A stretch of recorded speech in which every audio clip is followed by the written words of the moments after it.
আসসালামু আলাইকুম। সবার কি অবস্থা? আশা রাখি ভালো আছেন। তো আজকে একটা টপিক নিয়ে আরকি কথা বলার জন্য আসলাম। যেটা নিয়ে আমি কখনো আগে কথা বলিনি। বাট অনেকদিন ধরে বলার ইচ্ছা ছিল। তো ভাবলাম আজকে বলে ফেলি। তো আমি আরকি তোমাদের 2nd টাইমার ব্যাচেরদের ক্লাস নিচ্ছি। ২৪ ব্যাচের ওরাই ক্লাস করে। তো ২৪ ব্যাচ আমার অনেক বলা যায় কাছের মানুষজন আরকি। এদের নিয়ে অনেক স্মৃতি ভালো খারাপ সবই আছে। তো 2nd টাইমার ব্যাচের ক্লাস নেওয়ার সময় একটা জিনিস খুব বারবার দেখতেছিলাম। সেটা হলো ভাইয়া 2nd টাইমার যদি চালু করা যায় কোনোভাবে। তো এখন এটা নিয়ে অনেকে অনেক ছোট, ছোট পরিসরে কাজ করতেছে। অনেকে কথা বলতেছে। জিনিসটা খুব ভালো। তো ভাবলাম আমি অ্যাজ আ টিচার বা অ্যাজ আ তোমাদের টিচার হিসেবে পরিচয় দেওয়ার থেকে বড় ভাই হিসেবে পরিচয় দেওয়া আমি বেশি প্রেফার করি আরকি। তো অ্যাজ এ বড় ভাই আমার মানে কি বলা উচিত বা আদৌ হবে কিনা, ঠিক আছে? সো দেখেন ব্যাপারটা হলো কি যেকোনো জিনিসই হওয়ার প্রসেসটা লং।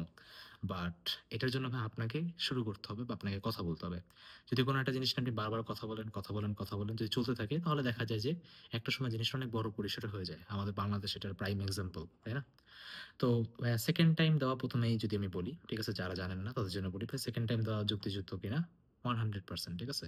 এই ব্যাপারে কোনো সন্দেহ নাই বা আপনি 1000% ও বলতে পারেন। আমাদের অলরেডি মেডিকেলে 2nd টাইম আছে।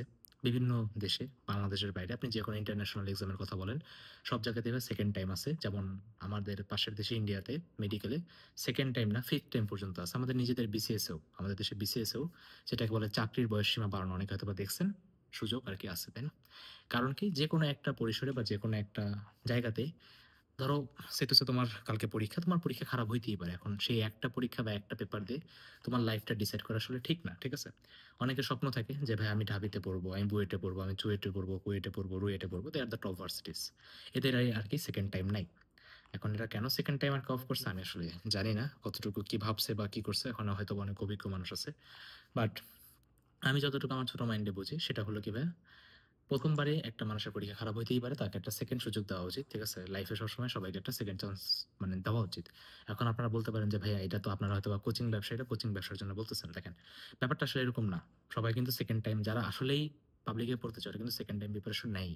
বাট ব্যাপারটা এটা না। ব্যাপারটা হলো স্বপ্নের। ও একটা স্বপ্ন দেখছিল আমি এই জায়গাতে পড়বো।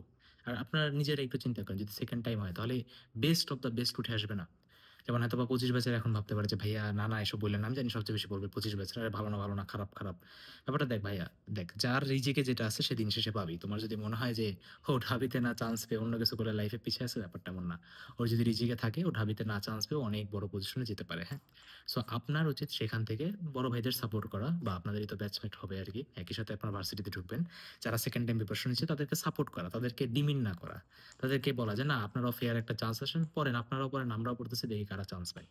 এখন সেই ক্ষেত্রে একটা কথা আসে যে ভাই আমার মার্ক কত কাটবে? ৩ মার্ক কাটবে না ২ মার্ক কাটবে? আমার মনে হয় ৩ এর বেশি মার্ক কাটা উচিত না। কারণ ৫ থেকে ৭ mark is a huge mark. আপনারাও জানেন ভাইয়া পরীক্ষাতে 5 থেকে ৬ মার্ক এবং কি ৫ থেকে ৬ মার্ক তো অনেক দূরের কথা। 0.25 মার্কের জন্য র‍্যাংকের হিউজ ডিফারেন্স হয়ে যায়। সেখানে ৩ মার্কও অনেক বেশি ডিফারেন্সই।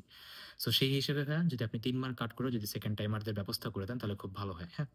একটু যদি চিন্তা করেন, সবাই যেহেতু নিচ্ছে মেডিকেলরা নিজে দিচ্ছে, আপনাদের একটা মেডিকেল গভর্নিং যে বডি আছে তারা নিজেরা এক্সাম নিচ্ছে।